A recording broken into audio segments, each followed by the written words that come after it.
Hi there, this is the Learning Through Work second module MN6W55. This is my first video and I'm going to be talking to you about two incidents that have happened at my work, analysing my actions in the layout of the STAR format.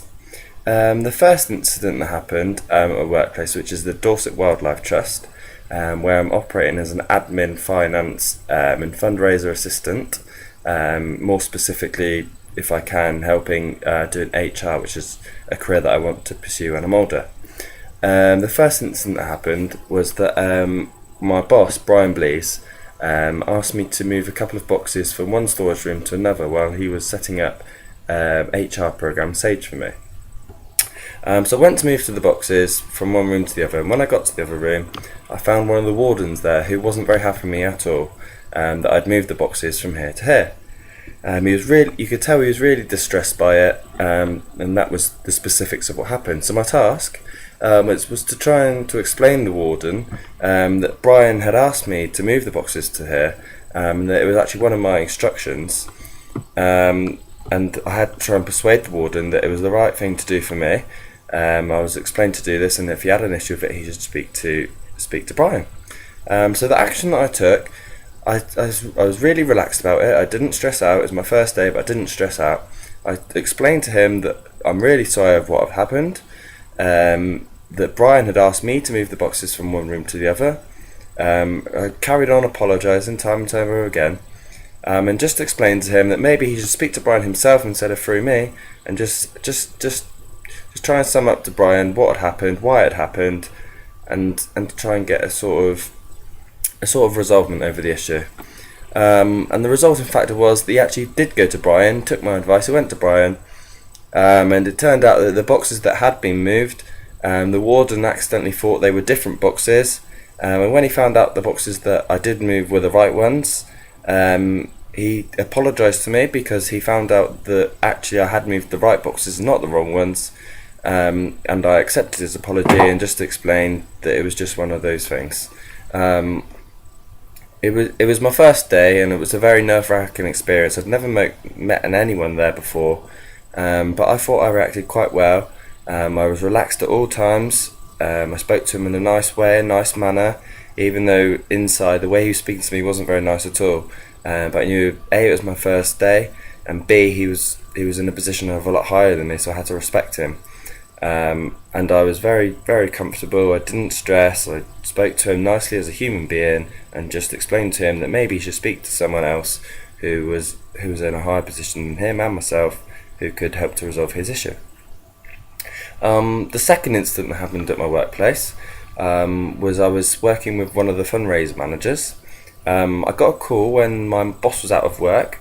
It was from one of the fundraisers for the charity who donates on a regular basis, and they had a package set up with this person that every month they would email them or send them a letter just to explain to them where their money gone that month, what's improved, what's gone badly, what's going on with the Dorset Wildlife Trust at the moment, blah blah blah.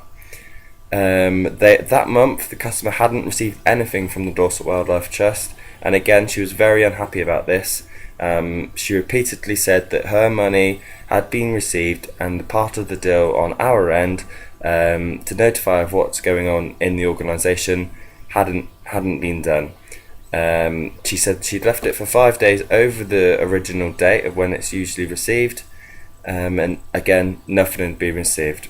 So my specific was to try and deal with this customer. The task was just to calm her down a bit, and reassure her that we are very grateful for her money, and she was threatening to get rid of her membership and not to donate anymore. So my task was to make sure that I could try and keep hold of this customer. She had been a customer for many years, as she had told me. My action was I explained to her that Brian was out of the office. I did tell her it's my first day or my first week. I think it was my third day. So I explained to her it was my third day, but my first week. I was new to the job. I didn't have much about how to find her details. I apologised on behalf of the organisation. I said that I do not know why your package is not being received this month, but I did reassure her that Brian would get back to her that day, and that it would be resolved. and I just kept on apologising throughout. And the result was, when Brian got back, what had happened is her name in the postmail, for some reason, for he didn't know, didn't make it that into the right place, so her letter never got sent out. And I explained to Brian that she was very, very upset about it. She was threatening to get rid of her membership, and Brian praised me and said that the way I spoke to her was probably the right way. And he phoned her back, as I did suggest to the lady that he would, and he explained to her in honest truth that something had happened in the postmail room. Her letter had got, her letter, for some reason that was not known to the organisation, had missed the package to go out. And he explained to her that they were very sorry, it would not happen again, and that it would be sent out that day, first class, and it got back to her. And the result, in fact, was I got a call from the lady on the Friday of my first week, and she specifically asked to speak to myself, as I did leave her my name of who I was, and she thanked me for my help that I gave her, and she apologised for the way she spoke to me, because she did appreciate that it was my first week, and she said she was sorry, she was just very annoyed because of the money that she donates on a regular basis. She hadn't received the package. I said that was absolutely fine. I re-apologised again on behalf of the organisation. I'm glad that she got her email, and that was the end of the conversation.